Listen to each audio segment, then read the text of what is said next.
시작하는 찬미 다 함께 일어나서 32장 찬미하겠습니다. 찬미 후에 장동식 장로님 기도하시겠습니다.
하늘에 계신 사랑의 우리 아버지 하나님, 이 혹한의 추위와 온 지구는 전염병으로 인해서 저희들이 머리 둘 곳이 없을 정도로 정말 걱정인 이 세상에서 우리 아버지 하나님, 이 자리에 머리 숙이신 우리 모든 성도님들을 참 한 주간도 손바닥에 새기시고 안으시고 인도하셔서 이렇게 행복하고 기쁜 안식일을 맞이할 수 있도록 은혜 주시니 감사를 드립니다. 하나님 아버지 새해 초부터 또 영남 합회를 인도하시는 우리 남시창 목사님을 보내주셔서 또 우리 자신들의 마음을 살필 수 있는 귀한 사경의 시간을 가질 수 있도록 도와주시니 감사합니다. 하나님 아버지, 먼저 이 영남 지구에 150여 개의 교회들이 있습니다. 이 모든 교회들을 돌보시는 일과 또한 모든 성도님들을 돌보시는 모든 일에 하나님께서 맡겨주신 그 사명을 감당하실 수 있도록 성령님께서 능력과 권능으로 혼입혀 주옵소서. 그리고 이 시간 또 남은 자손에 대해서 대쟁투에 대해서 저희들이 배우고 있습니다. 하나님, 이 귀한 말씀을 저희들이 들을 때 우리의 어두운 마음이 밝아지고 하늘의 빛으로 정말 우리의 모든 심령들이 하늘의 신령한 빛을 볼 수 있도록 하나님, 이 시간 저희와 함께하여 주옵소서. 그리고 지금 이 추운 날씨에 집을 떠나 있는 우리 재림 청년들, 어느 곳에 있든지 그들이 있는 곳에서 우리 아버지께서 돌보시고 인도해 주셔서 주님의 사랑을 깨닫고 주님 안에 거할 수 있도록 인도해 주시기를 예수님의 이름으로 기도드리옵나이다.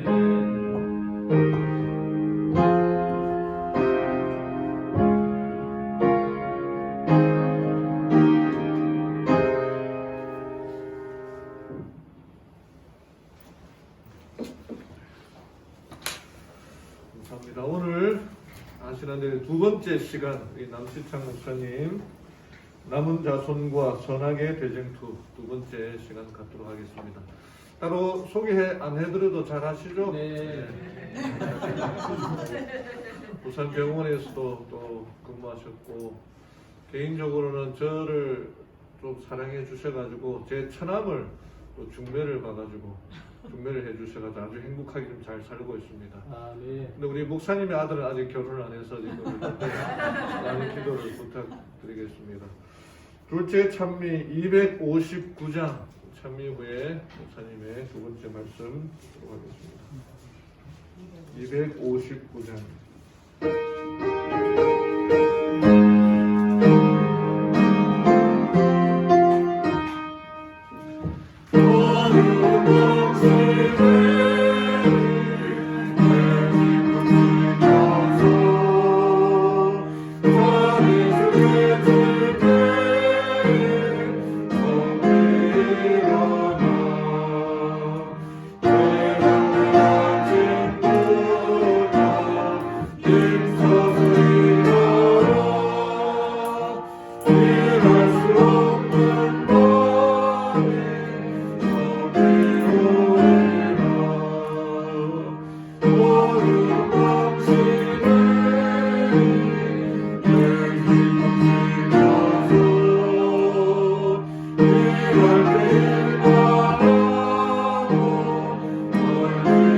2022년 새해를 여러분 무엇으로 살아가십니까? 예수님께서 마태복음 4장 4절에 이렇게 말씀하셨습니다. 예수께서 대답하여 가라사대 사람이 떡으로만 살 것이 아니요 하나님의 입에서 나오는 모든 말씀으로 살 것이라 하였느리라고 말씀하셨습니다. 예수님은 그렇게 말씀하셨고 그렇게 말씀하신 대로 살았습니다. 신명기에 기록되어 있는 그 말씀을 예수님이 인용하시면서 예수님이 정말 말씀으로 사셨습니다. 우리 남은 자손은 우리 삼낭진 교회는 떡으로만 살 것이 아니요 하나님의 입에서 나오는 모든 말씀으로 살아가는 저와 여러분이 되기를 바라겠습니다. 4장에는 1장은 선악의 대쟁투, 2장은 선악의 대쟁투에서 중요한 그 구속의 경륜, 3장은 드디어 남은 자손이 태동하고 남은 자손의 특징이 있습니다. 아무나 남은 자손이 아니라 성경에 예언된 그 말씀대로 하나님의 계명을 지키고 예수의 증거를 가지고 예수의 믿음을 지키는 백성들이 남은 자손이라고 말하고 있습니다. 그래서 남은 자손의 그 말씀대로 우리도 하나님의 계명을 지키고 예수의 증거, 그 예언의 선물, 그 말씀을 읽고 말씀대로 살고 예수님이 살면서 행하셨던 그 삶의 믿음들도 우리도 행사하며 살아가는 그런 남은 자손, 그런 우리 저와 여러분 되기를 소망합니다. 4장은 그 남은 자손의 사명이 무엇인가를 말씀하고 있습니다. 계시록 14장 6절에 보면은 남은 자손의 사명은 모든 민족, 종족, 방언, 백성 그들에게 영원한 복음을 전하는 것이 남은 자손의 사명이라고 말하고 있는 것입니다.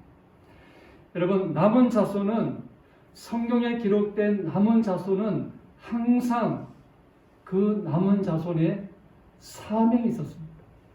이스라엘 자손을 하나님께서 구약시대에 남은 자손으로 부르신 것은 이스라엘을 통해서 이방 민족에게 하나님과 구원의 기별을 전하기 위해서고 신약의 남은 교회, 그 초대교회를 부르신 이유도 땅끝까지 복음을 전하기 위해서입니다. 남은 자손을 부르신 것은 항상 그 사명이 필요하기 때문에 남은 자손을 부르셨습니다. 여기 보시면은 하나님이 우리를 부르실 때 두 가지가 있습니다. 첫 번째는 우리를 뭐 하시기 위해서 부르셨죠? 우리를 구원하기 위하여 부르셨습니다. 두 번째는 우리에게 사명을 주시기 위하여 우리를 부르셨다고 말씀하고 있습니다. 우리 강성식 성도님 오늘 뵈서 참 기쁜데요. 강성식 성도님의 사도님 재림연수원의 우리 담임 목사님이 말씀하시기를 오세원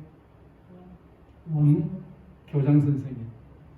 제가 작년에 재림연수원에 제주도에 있는 지혜연수원에 제가 작년에 3번 갔습니다. 행사 때문에 항상 우리 교장 선생님과 사모님이 정말 그 겸손하고 온유한 모습으로 대해주시고 하셨는데 사돈일을 하니까 더 반갑네요. 터키에 있는 자녀들도 하나님이 잘 보호해 주시기 바랍니다. 제가 왜 말씀드리는가 하면은 하나님께서 강성식 성도님을 부르셨다는 것입니다. 구원에 이르기 위하여. 그리고 하나님의 또 다른 부르심의 목적은 사명을 위하여 우리를 부르셨다는 것입니다. 그 사명은, 그 남은 자손의 사명은 우리 책에 보면은 한 개인이 아니라 공동체를 통하여 남은 자손으로 부르셨다는 것입니다. 이스라엘 자손들, 또 신약시대의 초대교회, 마지막 남은 이 시대에 우리를 공동체로 남은 교회로 우리를 부르셨다는 것입니다. 여러분, 이 사진에 보면은 이 사진은 중림 영광교회입니다. 통영에 있습니다. 서중환 합회장으로 봉사하시다가 은퇴하셔서 중림 영광에 오셔서 교회를 섬기고 계시는 최은호 목사님이세요. 지난 안식일에 여기 오른쪽에서 두 번째 있는 분이 두 분이 침례를 받았는데요. 왼쪽에 있는 분은 젊은 분이고 오른쪽에 있는 분은 장로교회 목사님이세요. 근데 최은호 목사님이 어느 날 낚시를 갔답니다. 낚시를 갔는데 낚시하는 그 바로 옆에 어떤 사람이 낚시를 하고 있더래요. 다가가가지고 사랑도 베풀고 친절하게 대하고 낚시에 대해서도 조언도 해주고 그 친분을 가시했다는 것입니다. 근데 목사님의 이 최은호 목사님의 목적은 그를 뭐하기 위해서죠? 전도하기 위해서죠. 그렇게 친분이 쌓이면서 성경을 연구하고 예언을 연구하고 계시록을 연구하면서 장로교회 목사님이 진리를 확신하고 지난 안식일에 침례를 받았다는 것입니다. 목사님은 제가 통화하면서 느낀 것이 항상 하나님이 자기를 부르셨기 때문에 구원받은 백성으로서 그 부르심의 목적대로 그 부르심의 사명, 영원한 복음을 전하기 위해 낚시하면서도 전도해서 장로교 목사님이 침례를 받으신 거예요. 그래서 이 남은 자손의 사명은, 우리의 사명은 모든 민족, 종족, 당원, 백성들에게 영원한 복음을 전하는 사명이 우리에게 있다는 것입니다. 그런데 저는 감사한 것이 우리가 하지만 정말 이 영원한 복음을 전하게 하시는 분은 누구라고요? 성령 하나님이세요. 예언의 신에 보면은 하이부이 성령은 어느 시대나 어느 족속에나 제한되어 있지 않다. 그리스도를 따르는 남은 자손들과 영원히 성령은 함께 할 것이라고 말씀하신 거예요. 그래서 우리가 예수를 주라고 시인할 때도 성령으로 아니하고는 누구든지 예수를 주라 시인할 수 없다고 말하고 있습니다. 남은 자손의 사명을 다할 때 성령 하나님이 언제나 우리와 함께하고 계시다는 것입니다. 남은 자손의 사명은 교회 증언 5권에 보면은 남은 자손의 사명이 뭔가, 우리를 부르신 사명이 뭔가, 하이 선지자는 이렇게 말씀하셨습니다. 그 사명은 3가지입니다. 첫 번째는 하나님의 율법을 회복하는 것. 하나님의 품성을 온 세상 앞에 모든 민족과 백성들에게 하나님의 품성을 옹호하는 것. 세 번째는 예수님의 재림을 준비시키는 것이죠. 준비시키는 거룩한 사명이 우리에게 있는 것입니다.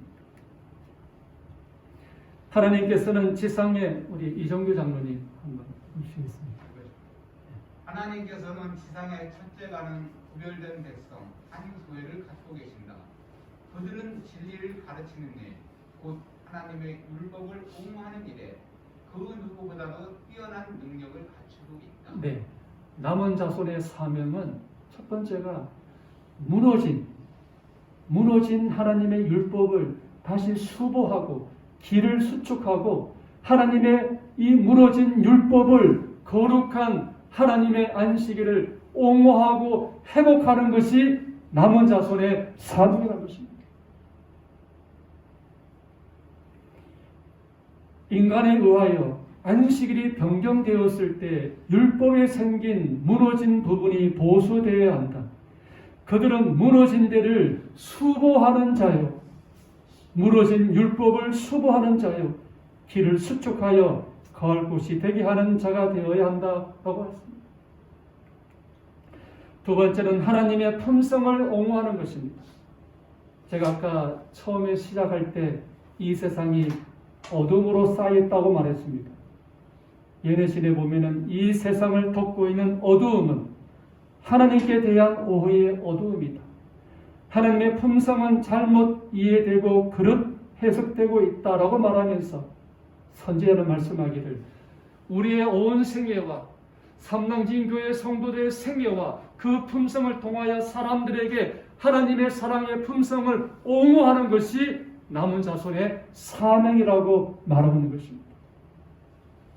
여기 보시면은 세상의 빛을 우리 은서 한번 크게 그려줄래요? 빨간 글씨와 파란 글씨야. 세상의 빛이. 안경을 안 써. 아 미안합니다. 우리 아버지가 좀 읽으세요. 세상에 비칠 마지막 자비의 빛, 곧 세상에 전파되어야 할 마지막 긍휼의 기별은 하나님의 사랑의 품성에 대한 계시다. 그들은 저희의 생애와 품성을 통하여 저희를 위하여 행하신 하나님의 은혜를 나타내야 한다. 아멘. 세 번째는 사람들로 하여금 예수님의 재림을 우리도 준비해야 되지만 다른 사람들로 예수님의 재림을 준비시키는 것이 우리의 사명이라고 말했습니다. 남은 자손의 사명이 얼마나 중요하다는 것을 이번에 사경의 교조를 통해서 많이 깨닫게 되었습니다. 주님의 재림을 위하여 지상의 거민들을 준비시키게 될 삼중으로 된 경고의 기별, 재림을 준비시키기 위하여 삼중의 기별은 세천사의 기별이죠. 여기 보면은 또 보니 다른 천사가 공중에 날아가는데 이 천사가 세상 사람들에게 영원한 복음을 전합니다. 첫째 천사도 둘째 천사도 셋째 천사도. 이 천사는 누굽니까? 이 천사는 보이지 않는 천사입니까? 아니면 저와 여러분입니까? 저와 여러분입니다. 성경 주석 7권에 보면은 이 세 천사의 기별을 전하는 세 천사는 마지막 시대에 하나님의 성도들을 표상한다라고 말했어요.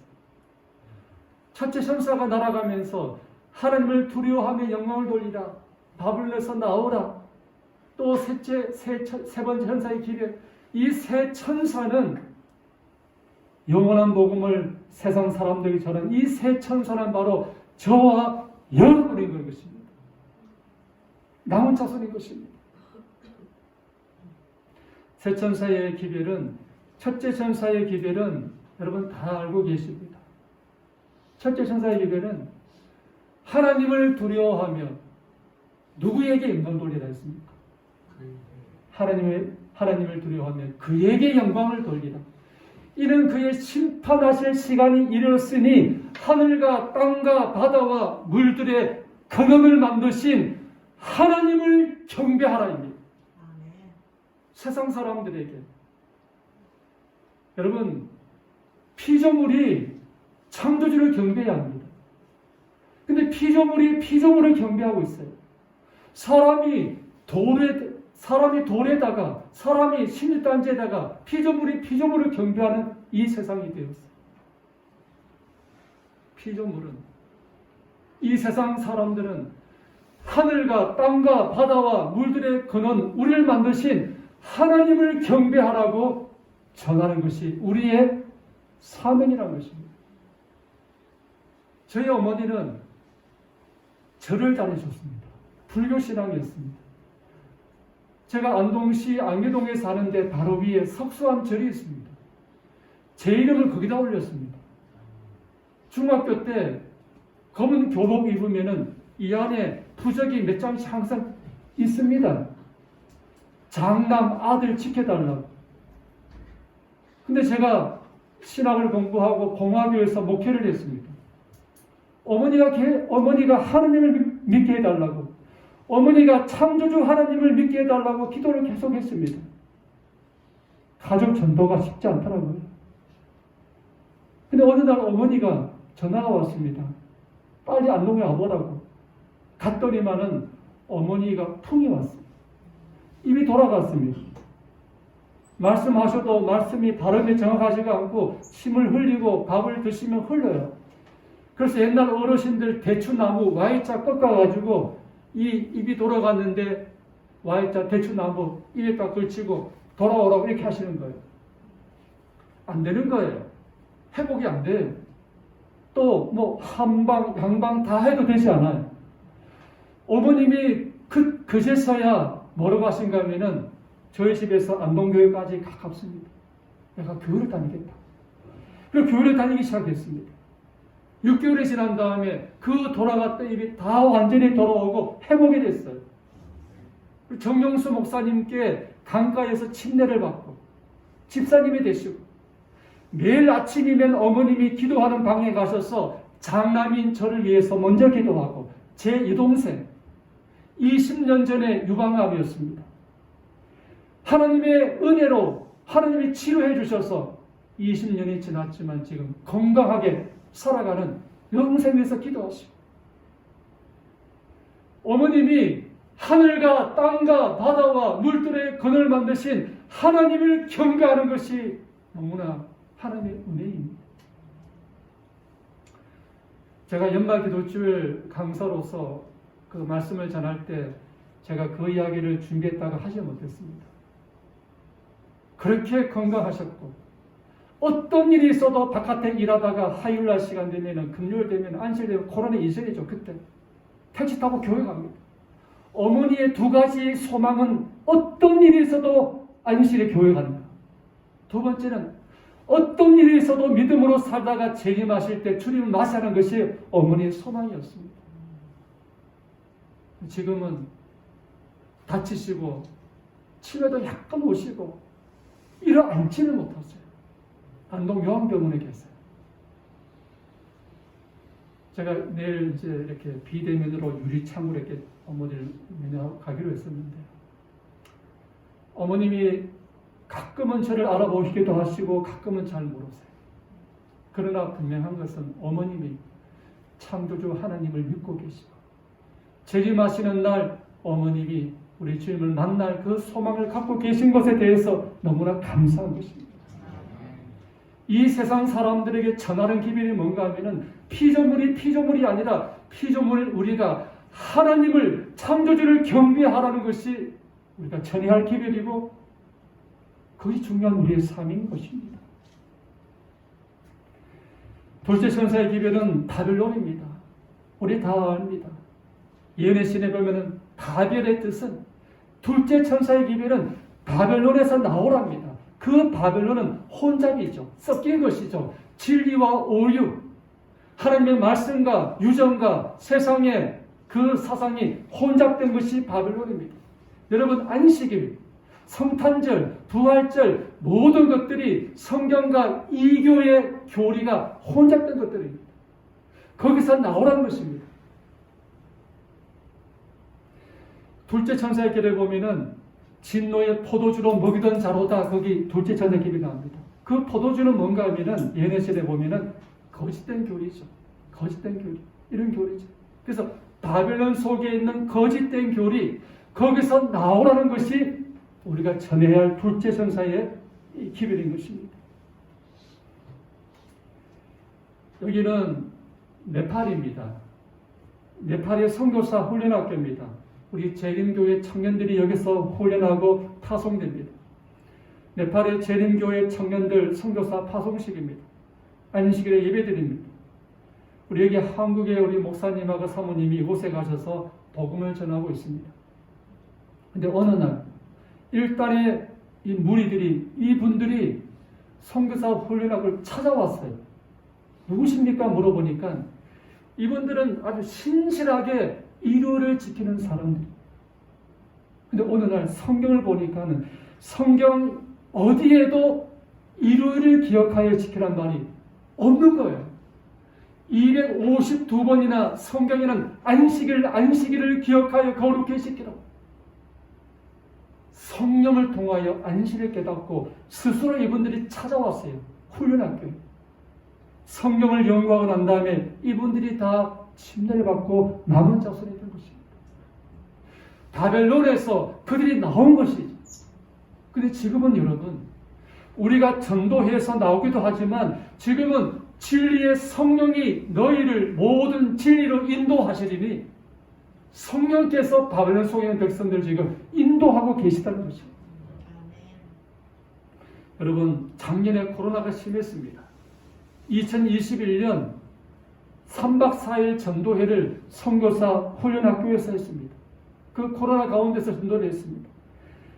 전도회가 마치는 날 117명이 침례를 받았는데 네팔 재림교회 역사상 하루에 가장 많은 사람이 침례를 받았습니다. 코로나 가운데서도 성령이 역사합니다.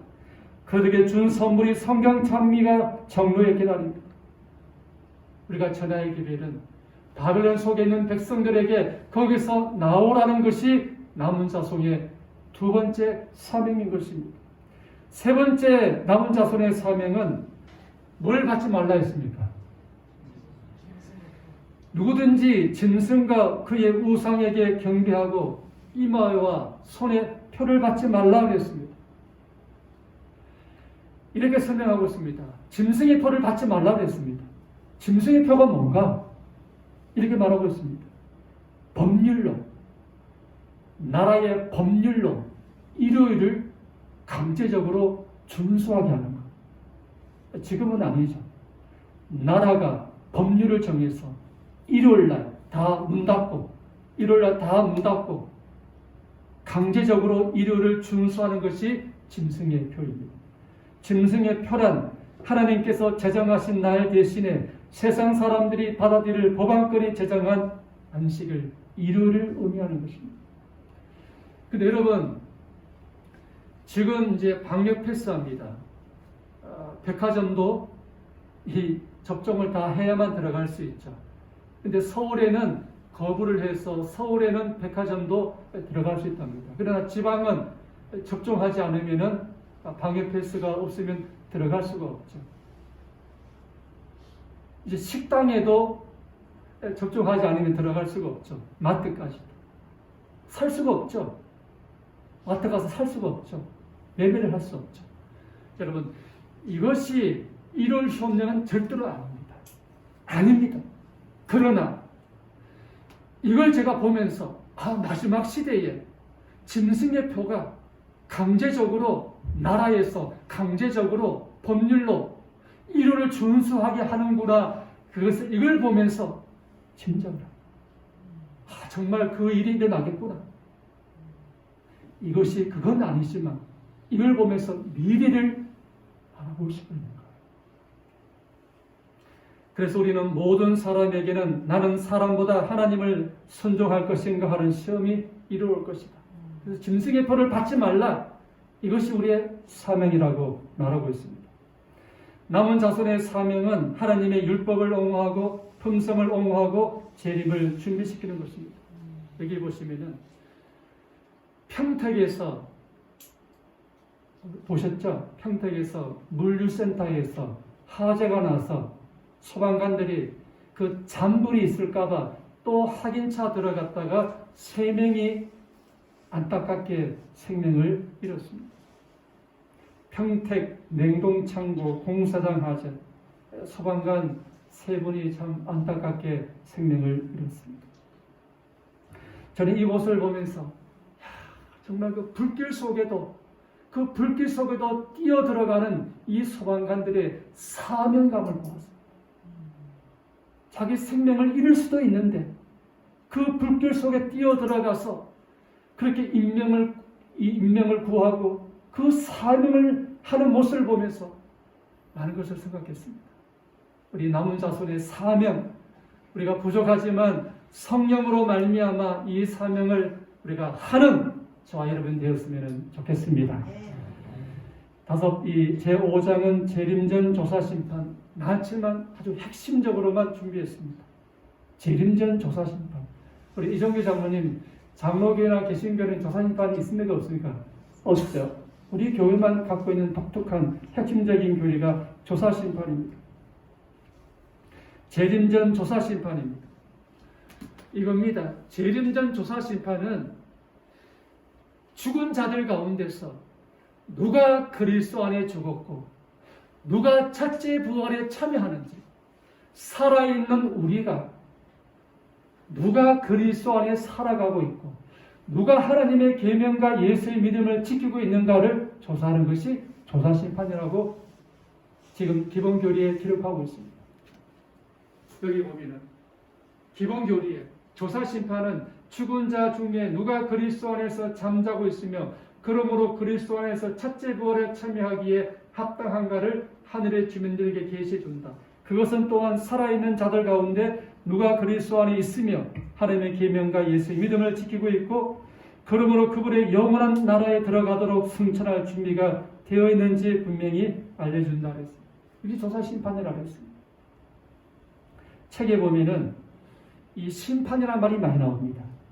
다니엘서에도 심판이란 말이 나오고 계시록에도 심판이란 말이 나오고 베드로전서에도 심판이란 말이 나오고. 근데 여러분, 심판은 3가지가 있습니다. 첫 번째는 재림전 심판, 조사심판이죠. 지금이 재림전 심판, 조사심판이죠. 두 번째는 천년기 동안의 심판이죠. 이건 악인들이죠. 세 번째는 천년기 후의 최후의 집행심판입니다. 근데 이전에 읽었던 이 모든 심판에 관한 내용들은 천년기 동안이나 천년기 이후의 심판이 아니라 재림전 심판을 말하고 있는 것입니다. 여기에 보면은 인자 같은 이가 누구입니까? 인자 같은 이는 예수님이죠. 인자 같은 이가 하늘 구름을 타고 와서 옛적부터 항상 계신 이에게 하나님께 나아가는 것이죠. 이것을 각시의 대정들에게 말하고 있습니다. 옛적부터 항상 계신 하나님 아버지 앞으로 나아가신다. 인자 같은 이가 2300주야의 끝이 되는 1844년에 일어날 것으로 미리 알려진 것도 이때의 오심을 가리키는 것이다 라고 말합니다. 지성소에 들어가 하나님 앞에 서서 인류를 위한 마지막 공사, 곧 조사심판의 사역을 하시고, 저는 이 빨간 줄을 읽으면서 참 감사했습니다. 그 조사심판의 목적이 뭔가 하면 속죄의 은사를 입을 자격이 있는 모든 사람을 위하여 속죄 사업을 하고 계신다고 했어요. 그 조사심판은 우리의 속죄 사업을 위하여 하고 계신다고 말씀하셨어요. 근데 심판을 할 때 여기 파란색입니다. 하늘에는 사람들의 이름과 그 행위를 기록한 책들이 있는데 그것들에 의하여 심판의 판결이 결정된다. 이 조사심판은 이 책들을 통하여 심판을 하는데 3가지 책이 있다 그랬습니다. 그 첫 번째 책이 무슨 책이죠? 생명책입니다. 자, 읽어보겠습니다. 여러분, 생명책에는 어떤 사람이 기록되어 있을까요? 예수님이 70명의 제자를 전도 보냈습니다. 70명이 돌아와서 보고합니다. 예수님의 이름으로 귀신도 우리에게 항복합니다. 그런 놀라운 역사들을 이야기했습니다. 그때 예수께서 말씀하셨습니다. 귀신들이 너희에게 항복하는 것으로 기뻐하지 말고, 빨간색 같이 읽읍시다. 시작. 너희 이름이 하늘에 기록된 것으로 기뻐하라 하시고, 하늘에 생명책이 있는데 예수께서 말씀하셨습니다. 너희 이름이 하늘에 기록된 것을 인하여 기뻐하라 했습니다.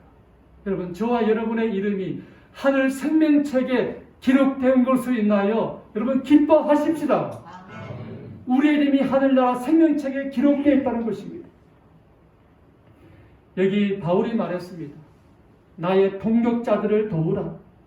그 동역자들의 이름이 어디에 있다고요? 생명책에 있다고 말하고 있는 거예요. 여기 다니엘서 12장 1절에도 책에 기록된 모든 자가 구원을 받을 것이라고 말했습니다. 우리가 하나님의 뭐가 될 때요? 자녀가 될 때 우리의 이름은 어린 양의 생명책에 기록된다. 이 말씀 한번 보시기 바랍니다. 우리 집사님 한번 읽으시겠습니까? 전지전능하신 성부와 성자와 성령은 침례식이 있는 곳마다 임재하시고 세상을 포기하고 영혼의 전으로 그리스도를 모셔드리는 수침자들을 강압하신다. 이 수침자들은 하나님의 가족이 되고 그들의 이름은 어린 양의 생명책에 기록된다. 네, 우리 침례받은 수침자, 침례받은 모든 성도들의 이름은 어린 양의 생명책에 기록되어 있다고 말했습니다. 저도 우리 목사님처럼 아이가 하나밖에 없습니다. 아이가 태어나면은 우리가 철순신 구하면 이름이 기록됩니다. 침례받고 거듭나면 우리의 이름이 하늘나라 생명책에 지금 기록되어 있는 것을 인하여 감사하십시다. 이게 제 침례 증서입니다. 1982년 8월 7일 안동 하회 강가에서 남시창 시친 목사 박경숙 목사님 아시죠? 박경숙 목사님. 그때 1982년도니까 거의 30년 전이죠. 30년 됐습니다. 그때 침례받은 모습입니다. 제일 왼쪽에 박경숙 목사님이고요. 그 옆에 있는 분이 김정환 목사님. 오른쪽에 있는 사람이 전입니다. 그 밑에 있는 사람은 진주에 있는 서정호 목사님. 세 명이 다 같은 날 침례를 받았습니다. 삼육대학교 신학과 공부할 때입니다. 분명히 예언의 신에 보면은 이 수침자들은 하나님의 가족이 되고 그들의 이름은 어린 양의 생명책에 기록된다 했습니다.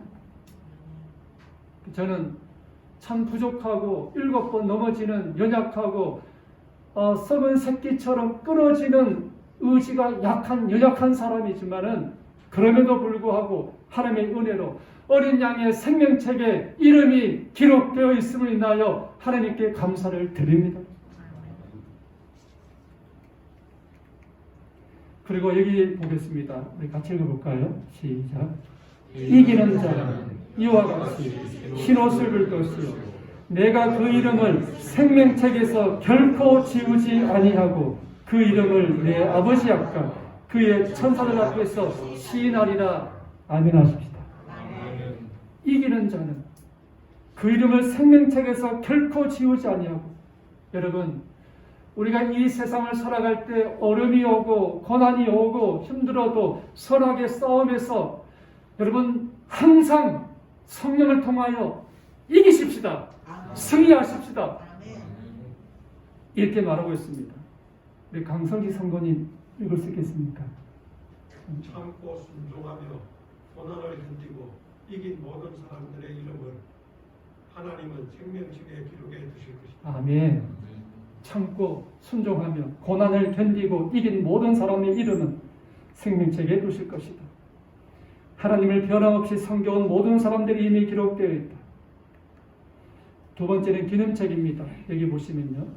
여호와를 경외하는 자와 그 이름을 존중히 여기는 자들을 위하여 여호와 앞에 있는 기념책에 기록하셨다.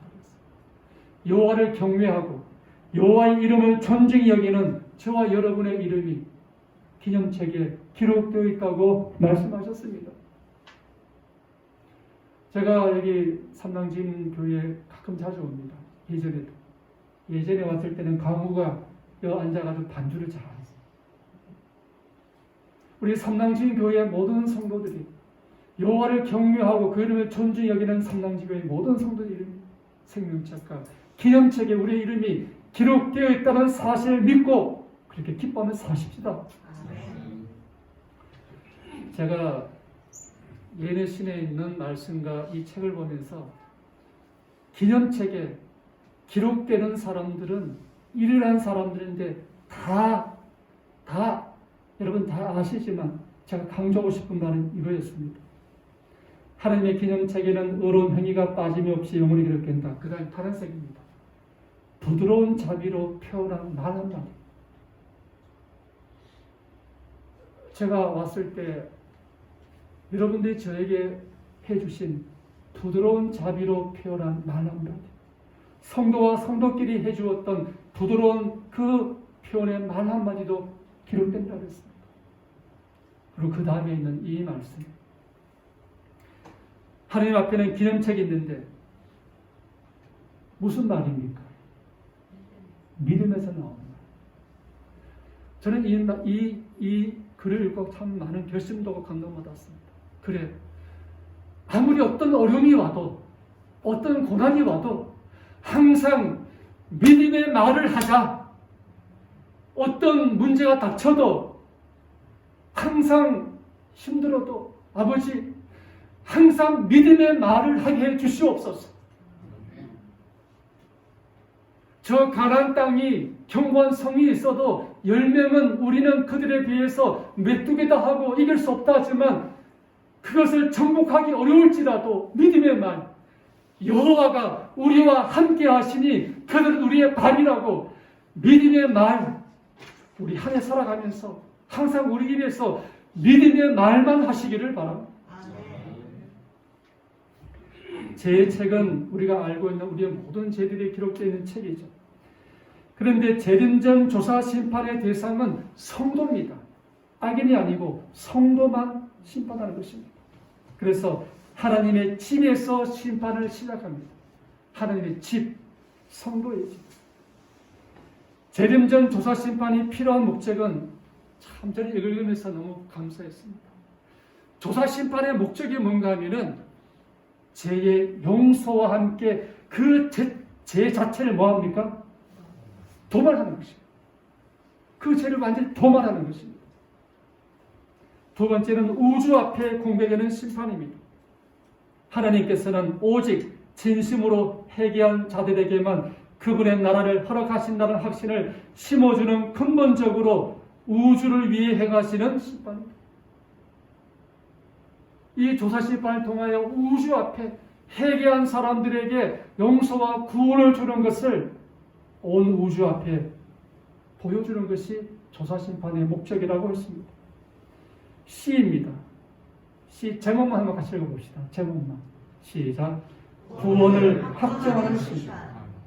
여러분, 이 조사 심판의 목적은 다니엘서 7장에 보면 성도를 신원한다. 성도들을 신원하여 우리를 위해서 우리의 죄도 도말해 주시고 우리 구원을 확정해 주는 그것이 조사 심판이라고 했습니다. 성도를 위하여 신원하셨고 여기 재림전 조사 심판은 우리의 구원을 온 우주 앞에 확정하는 것이다. 그래서 조사 심판의 결과 잘 보십시오. 저는 이 책을 읽으면서 이 조사 심판의 결과가 그 이름은 생명책에서 영구히 뭐한다고요? 보존되고 제 책의 모든 기록이 완전 뭐한다고요? 삭제되고 도말되는 것입니다. 그래서 곧 나는 나를 위하여 내 허물을 도말하는 자니 내 죄를 기억하지 아니하리라고 말씀하셨어요. 조사 심판의 결과는 그들의 죄가 도말되고 죄와 상관없는 존재로 그리스도와 함께 하늘에 가는 백성이 되는 것입니다. 여기 보면은 이렇게 심판하시니 의로우시도다. 심판하시는 것이 참되고 의로우시도다 라고 했습니다. 제가 한 5분만 하고 마치겠습니다. 6장입니다. 우리 같이 읽어볼까요? 이제 이렇게 남은 자손의 사명이 있습니다. 마지막 6장은 이제 이 남은 자손이 이제 더 성화되어 가는 것입니다. 남은 자손이 특징, 남은 자손 사명이 있는데 마지막 6장은 이제 이 남은 자손이 정말 더욱더 자라나고 더 성화되고 더 변화되자 그 내용입니다. 그리스도의 장성한 분량이 충만한 때까지 이른 일이. 성화는 이 그리스도 안에서 자라나는 것인데 성화는 매일매일 이 성화의 경험을 우리가 해야 되죠. 칭의는 우리가 예수님을 믿을 때, 우리가 예수님을 처음 믿을 때, 예수를 믿을 때 값없이 의롭다함을 받는 것이 칭의고, 그 후로 이제 자라나는 성화의 과정이 우리에게 필요하다고 말씀했습니다. 칭의에 대한 재림교의 5가지 견해입니다. 우리 목사님 좀 해주세요. 회개한 죄인만 의롭다 하심을 받는다. 이 칭의를 받으면 죄의 형벌을 면제받는다. 셋, 칭의는 죄에 대한 용서가 포함된다. 넷, 칭의는 입혀주시는 의다. 5번째, 죄인에게 새로운 법적 지위를 부여한다. 칭의는 굉장히 중요합니다. 우리가 구원받는 것은 성화가 아니고 칭의라고 했습니다. 책에 보면 이 칭의가 굉장히 중요하죠. 회개한 죄인만 의롭다 하심을 받는다. 칭의를 받으면 뭘 면제받는다고요? 칭의를 받으면 죄의 형벌을 면제받는다. 칭의는 죄에 대한 용서가 포함된다. 칭의는 입혀주시는 의다. 죄인에게 법적인 새로운 피조물, 하나님의 자녀가 되는 이 지위가 주어지는 이 칭의는 굉장히 중요합니다. 그런데 여기 청년에게 보낸 기별에 보면 우리가 의롭다 하심을 받는 의는 입혀주는 의요. 우리가 의롭다 하심을 받는 것. 예수를 믿음으로 값없이 의롭다 하심을 얻게 되었는데요. 밑에서 4번째 줄, 3번째 줄 뭐라 그랬습니까? 하늘나라에 들어갈 수 있는 뭐라고요? 증서가 됐어요. 증서를 갖고 있다 그랬어요. 그대가 자신을 그에게 바치고 그를 그대의 구주로 받아들이면 그대의 생애가 아무리 악할지라도 그의 공로로 인하여 그대는 뭘 얻습니까? 참 저는 제가 지난번에 이 연말교주를 할 때 제가 너무나 부족하기 때문에 말 주변도 없기 때문에 제가 할 수 있는 거는 딱 2가지였습니다. 성경과 예언이었습니다. 이것만 했습니다. 다른 인간의 말도 하지 않고 제가 뭐 지식도 없고 말씀도 없다 보니까 성경과 예언신만 했습니다. 근데 그 예언신을 읽고 인용하면서 많은 깨달음과 은혜를 받았습니다. 가히 선지자가 성경의 한 줄은, 성경의 한 문장은 교회적인 7권에 인간의 1만 가지의 사상과 어떤 가르침보다 더 귀중하다 그랬어요. 어떻게 그런 글을 쓸 수 있을까요? 근데 이 정명이라고 보니까 그대가 아무리 약할지라도 그의 공로로 인하여 의롭다 하심을 받는 칭의가 얼마나 감사한지 몰라요. 아멘. 그렇게 됐기 때문에 이제 우리가 점점 변화되고 성화되어야 된다고 말하고 있는 것입니다. 칭의는 매우 중요하다. 그리고 성화의 경험이 있어야 합니다. 근데 성화는 평생에 걸쳐서 계속되는 품성이다. 성화는 한순간이나 한시간 또는 하루에 이루어지는 것이 아니다. 그것은 은혜 안에서 지속해서 성장하는 것. 그래서 우리가 저와 여러분이 칭의로 이제 은혜를 입었으니 더욱더 성화되고 더 자라나고 더 변화되지 않겠습니까? 여기 성화에 대한 재림교의 이해는 성화는 평생을 이렇게 해야 된다. 품성을 개발해야 된다. 그리고 제가 이걸 참 제 자신에게도 이렇게 살려고 노력합니다. 여러분, 성격대로 살지 말고 성경대로 살아야 합니다. 아멘. 우리는 그리스도인이고 목회자고 장로님이고 집사님이고 성도지만은 때로는 우리가 가정에서 교회에서 살아가면서 뭐대로 살아요? 성격대로 살아갑니다. 그러나 성격대로 살지 말고 항상 우리가 성경대로 살아가고 성경대로 살아가는 삶이 성화라고 말하고 있는 거죠.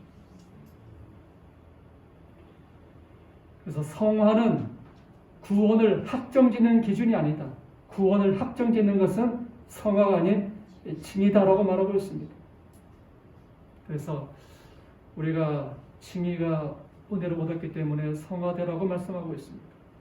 마지막 말씀입니다. 이 초대교회는 성령으로 충만함을 입었습니다. 제가 저희 집사람이 함께 교회를 방문하면은 개인적 신앙 부흥의 단계라는 책이 있습니다. 성령하라는 책입니다. 그 책을 가지고 다니면서 이렇게 사모님이나 또 여러분들이 전합니다. 저희 집사람도 우리 김희선 사모님을 참 사랑하고 존경하기 때문에 저희 집사람이 책을 꼭 전달해달라고 그랬습니다. 전달을 했더니만은 우리 다임 목사님 말씀하시기를 사모님 벌써 그 책을 3번 읽었더니 굉장히 중요한 책입니다. 지금은 여러분 예언의 신에 보면 하입 부인이 지금은 성령의 시대라고 했어요. 지금 성령의 시대라고 했습니다. 요한복음 14장에 아버지께서 보내실 성령이 영원토록 너희와 함께 있게 합니다. 그래서 그때부터 재림하실 때까지 지금 성령의 시대에 살고 있는 거예요. 성령이 계속 역사하는 것입니다. 그래서 원래 우리가 다른 그 무엇보다도 가장 귀중한 선물은 성령입니다. 너희가 예수 그리스도를 믿고 회개하여 침례를 받으면 뭘 얻으리라? 성령을 선물로 얻으리라. 그래서 원래 저와 여러분이 우리가 다 성령의 충만을 받고 우리의 힘, 우리의 능력이 아니라 나의 신 성령으로 살아가는 저와 여러분 되기를 바라겠습니다. 사경의 6장까지 이렇게 줄여서 했지만 핵심적인 것만 이렇게 준비했습니다. 책을 통해서 더 자세히 읽음으로 정체성과 더 많은 은혜를 받는 여러분 되길 바라면서 말씀을 마치겠습니다. 귀한 말씀 감사합니다. 마치는 찬미 554장 앉은 채로 찬미하겠습니다. 554장 찬미 후에 목사님께서 축도해 주시겠습니다.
하늘에 계신 아버지 하나님, 지금도 선악의 대쟁투 가운데 살고 있는 저희들, 예수님이 사단과의 싸움에서 기록되었으되 말씀으로 승리하신 것처럼 우리도 하나님의 말씀으로 선악의 싸움에서 승리하며 살아가도록 도와주시옵소서.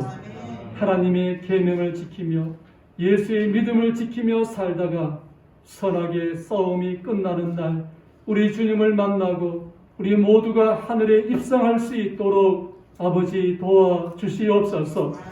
우린 연약합니다. 나약하고 쓰러지기도 합니다.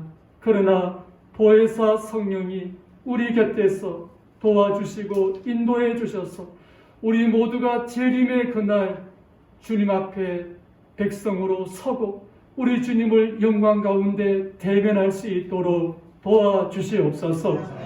기도하며 헌신하는 우리 각주와 목사님과 우리 장로님들과 집사님, 성모님들에게 올 한 해도 승리하며 살게 해주시고 성령이 충만한 삼랑진 교회가 될 수 있도록 도와주시옵소서. 하나님의 사랑과 예수님의 은혜와 성령의 도우심이 삼랑진 교회 성도들과 가족과 자녀들 주님 오실 때까지 항상 있기를 바라오며 예수님의 이름으로 축원하옵나이다. 아멘.